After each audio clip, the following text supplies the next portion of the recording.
Welcome to The Power of Music with your host Benjamin Bowman.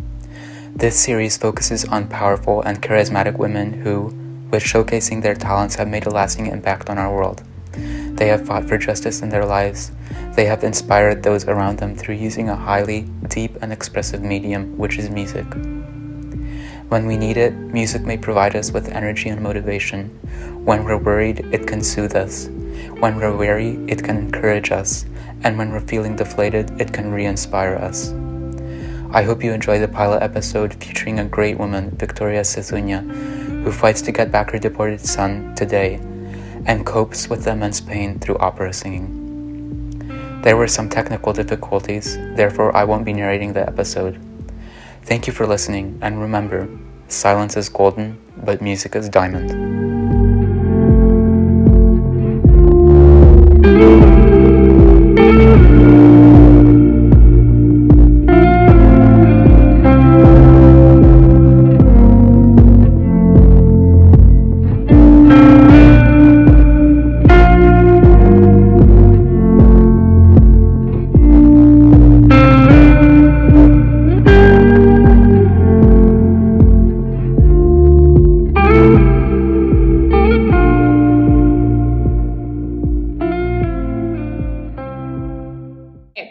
I just wanted to return to the stream and give you a brief overview of the interview I just had with Benjamin Bowman. I hope I said your name correctly.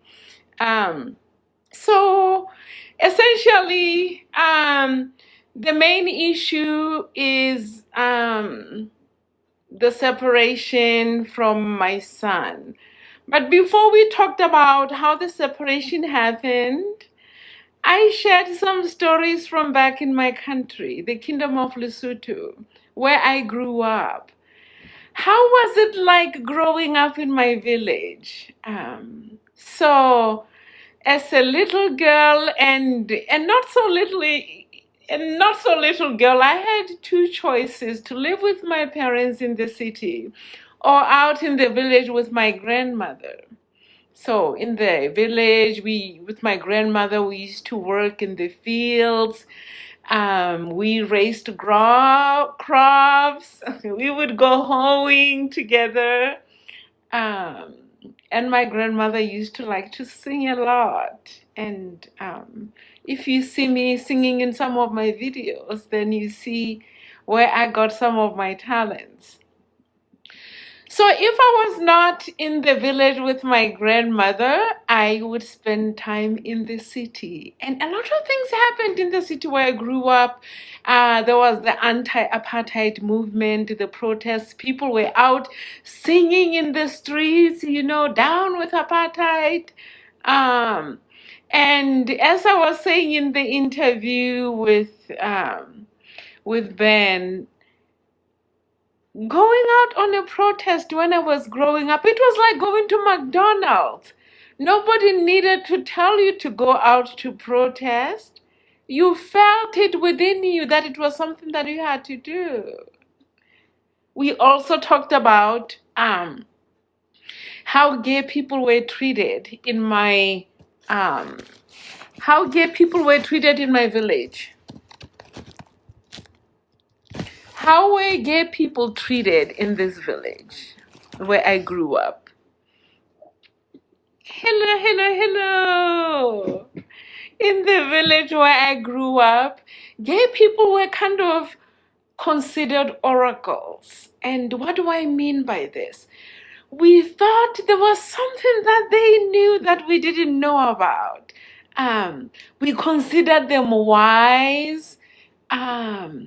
They were kind of special, but it's sort of like in a curious way. When you take a child in a store full of new different things, they are so excited, they want to learn and explore. That's how it was growing up with gay people in my village and also in the city. We didn't look at them as though there was something that needed to be corrected about them. No. And I'm talking about the village where there was no church for us to go to. There were no Bibles. We believed that when we did good to each other, our ancestors were happy. Yes. Yes, I did mention it. Yes. Our ancestors were happy. And so this was the incentive to be good. We helped each other out in the fields. If somebody needed more help with the plowing, we went out to help, you know. Um, and somebody would say, so what was your guidance? You didn't have the scriptures. It's something that came from the heart or the mind or both. I don't know. So now, fast forward, political problems. And some of those political problems were not of my own making. It was mainly issues arising from the Basotho National Party, of which my father was a member. And in many parts of Africa, when somebody in the family gets involved in politics, especially the parent, whatever it is that they are doing outside there it can infect the whole family. And the way people would track you down is by last name. And of course, there are many similar last names, but there was a methodical way for people to track you down for whatever reason. The politics are part of the reason why I left. Another reason I left was because my ex threatened me at gunpoint. And spousal abuse was not against the law. It was considered just a misunderstanding. I know. Yes, I did mention that. I love you too. I love you. So, yes. The phrase I love you was odd. I learned that in the United States. Um, in my country, we don't say I love you in the village. It's considered an intimate element. The way people tell you I love you is by bringing you something to drink, or maybe they can bring you some beans or peas during the harvest season. Yes, that's how we showed love for our neighbors. And so, where was I? Okay, so my ex threatened me at gunpoint, and that was not illegal because spousal abuse was considered a misunderstanding between partners.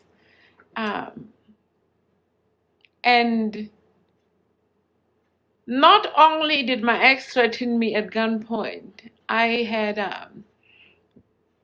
Are there any minors in the stream? Are there any minors in the stream? Just to double check before I mention the next point here. Are there any minors? Anybody who would be considered a minor in the United States? Are you in the stream? Okay, so my ex assaulted me sexually, and that's how I became pregnant with my son, the one who is being deported. And because that was not a crime either. And so after that, he was demanding that I perform an abortion, and I refused. I decided to keep my son. It was a difficult pregnancy through which I endured a lot of battering while I carried my son. So I'm going to fast forward. Fast forward to the second child. No, it's not a crime.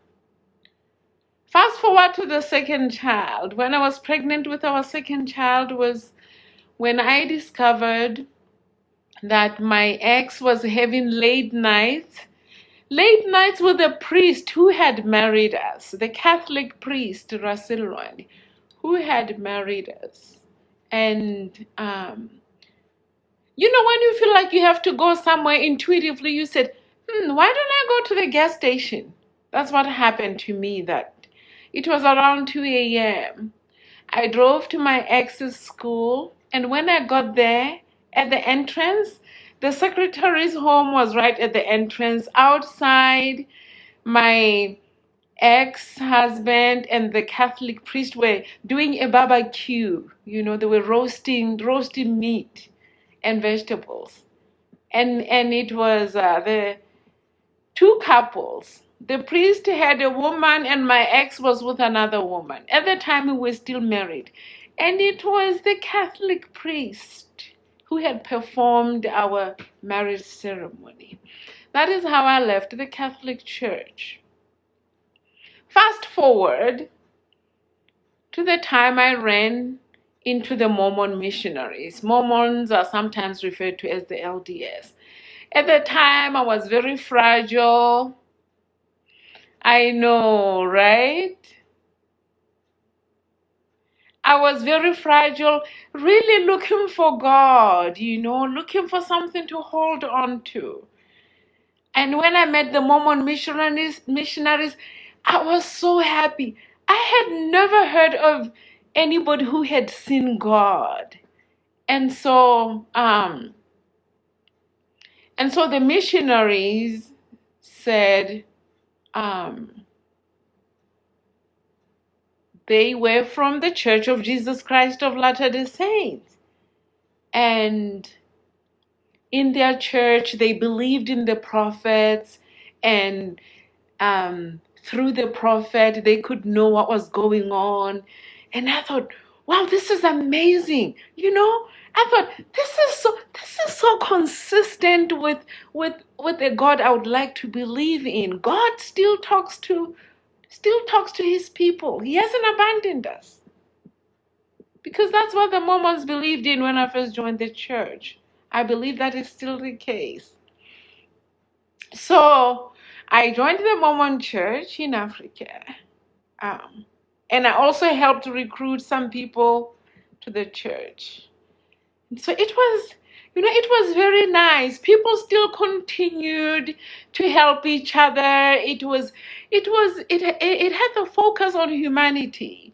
And when I look at my beliefs now and compared to what I used to believe then, I'm thinking that there was an intersection between Catholicism and Mormonism and the village life I knew, when I was outside the city.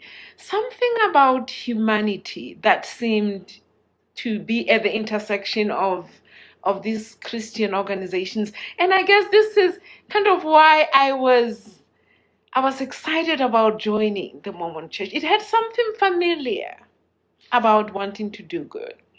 Fast forward, going to the United States and arriving in the state of Utah. When I arrived in the state of Utah, I was a student at Weber State University. And towards the end of my undergrad, I believe, was when my children were arriving in the United States. My son, whom I adopted when my sister passed away, my daughter, with whom I was pregnant when I caught my ex cheating with me with a Catholic priest, and my son, who was deported. They arrived, and my university international students advisor said, you know, maybe you should extend your stay here at the university, enroll in a higher degree so that your children can attend. And that was okay. My sponsor was willing to pay the money. I thought it was a good idea. I enrolled in the master's degree, and that was going to help my children. So when I was supposed to graduate in the master's degree, the university said my name was missing in the student database. Oh, I was so shocked. It's missing? Do you know what that meant? It meant it looked as though I was not going to school even though I was. They blamed that on a glitch. That made me lose my status to be in the United States. And this is how my family, my dependents, ended up on Obama's DACA. Because Weber State University, under the banner of its glitch, I'm trying to do the quotation marks. Under the mask of a glitch, said I lost my immigration status. And why do I call it immigration status? Because I had come to the United States as a student. So when they screwed up my student files, that made me lose my immigration status. So my son ended up on DACA. Fast forward, Obama gets out of the White House, Trump walks in, and the DACA is erased, at least temporarily. And during that time when DACA could not be renewed, my son was deported.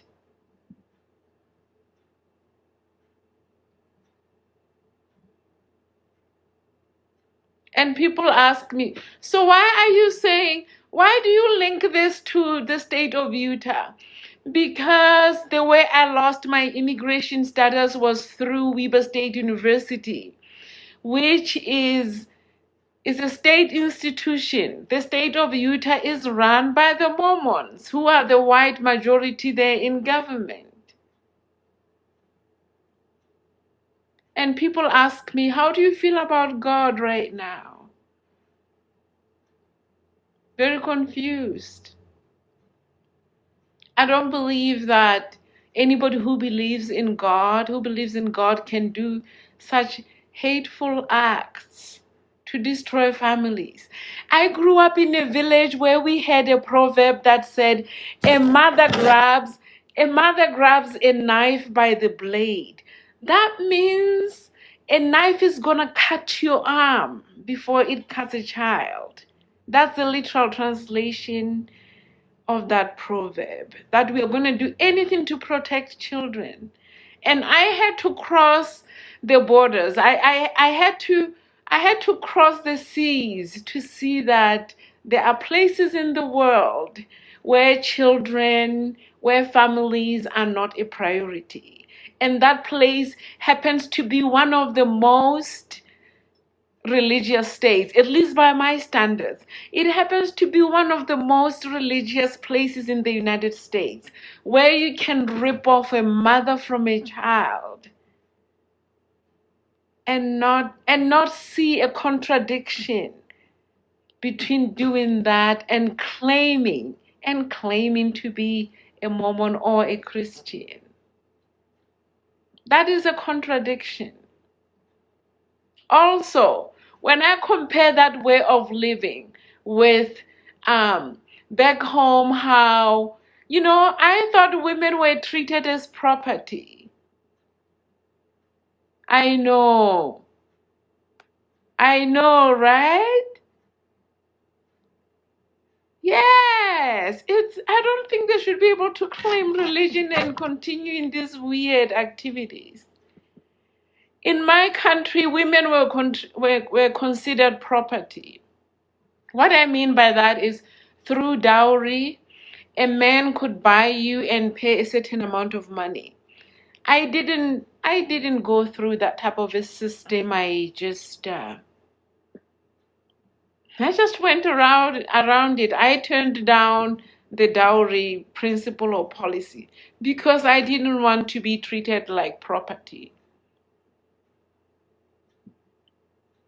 So I came to the United States, and I saw firsthand how the black and brown bodies are commodified. In the state of Utah, they had a place that was run by the MTC. You run into the police for a defective headlamp that triggers eyes. They throw you into the MTC apartments, and somebody was making money off of your body. Somebody was making money off of your body. So, commodification of women's bodies in Africa. I thought I'd left it there, but no, I was wrong. It happened in Utah because the state of Utah made profit from housing migrant bodies for any reason, including no reason. And when I say no reason, I mean for quote unquote, for crimes that a regular US resident or citizen wouldn't be thrown in jail. Oh, so I was shocked to see this happening in the state of Utah. I didn't expect it to happen there. Um, and I thought, how does a Christian behave like this? This brought a lot of conflict in my mind, but it returned me back to the village to say there has to be something that I can rely on as a human being. What it is that I can rely on to keep moving forward now that I feel somehow uncertain about the whole idea of God. And it takes me back to the village where the people just believed in being good, just believed in doing good to each other and not putting God into it. Because it looked like that was a beautiful life we led in the village, where gay people were welcome. Nobody cared what somebody else packed in their underwear. Nobody cared. They were happy to come together and sing and share the produce during the harvest time. Yes. And so, what motivates us to do good? I think it is those early lessons that I learned from my village. Of course, there's nobody to help here in the farm, but I have donated my services here on TikTok, teaching mathematics, physics, chemistry, English as a second language, Sesotho, sometimes Latin, and even biology once in a while. For me, it is that way of living here on TikTok. It's a microcosm of a village life that I learned from my grandmother. And it's a life that was not centered around any readings of the modern world. It was it was a way of living grounded in humanity.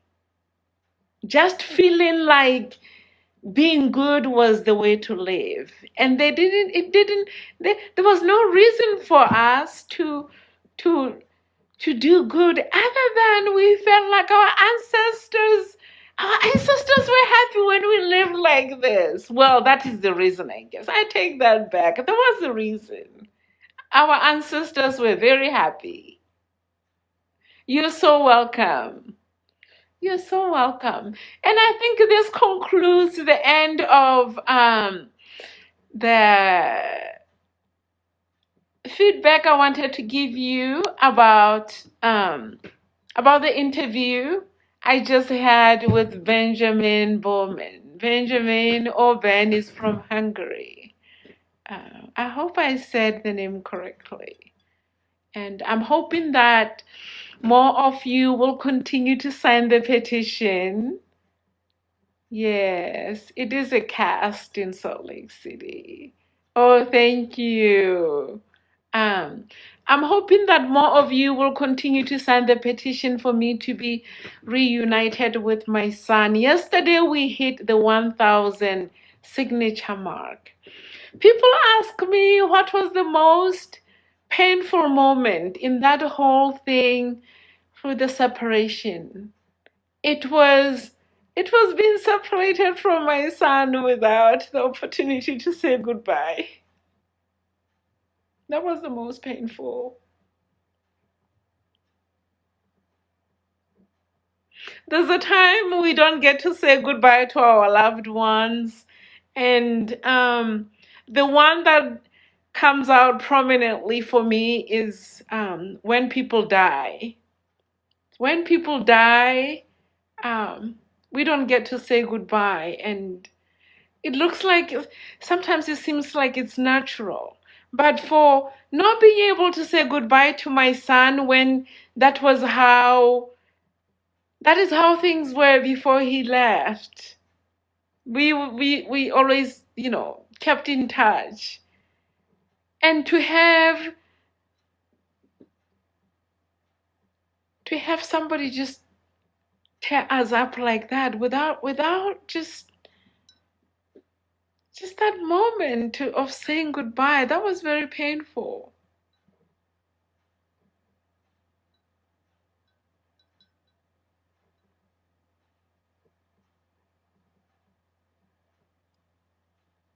Anyway, I'm going to close here, and I thank everyone who has signed the petition for me to be reunited with my son.